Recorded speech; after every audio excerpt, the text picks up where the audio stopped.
Hey guys, Jeremy Jenks, Vice President of Sales here, and I am here joined today by the wonderful Christina Gray, who is one of our Tremblay Group members. So we're going to talk to you a little bit about first-time home buyers, and Christina is going to play my first-time home buyer today, and she's going to ask me some questions about, kind of the down payment and the process and whatnot.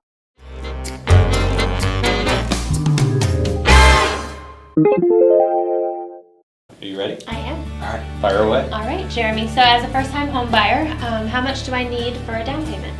Great question. So typical down payments have always been like a FHA loan is more on the low side. It's 3.5% down.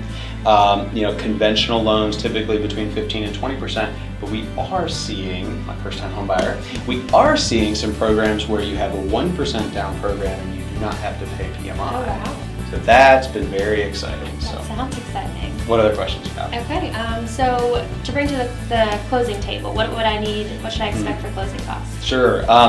Another great question. Now, it depends on the type of loan that you're going to do. So, typical closing costs on a loan, I'm going to estimate between 3 and 5%. So, if you're buying a first-time home buyer down here, is to get a $150,000 house, you might be looking in the $5,000 range, let's say for closing costs. That's your attorney fees, loan and origination fees, all that kind of stuff, bundled prepaids for taxes and insurance, all kind of bundled up into one.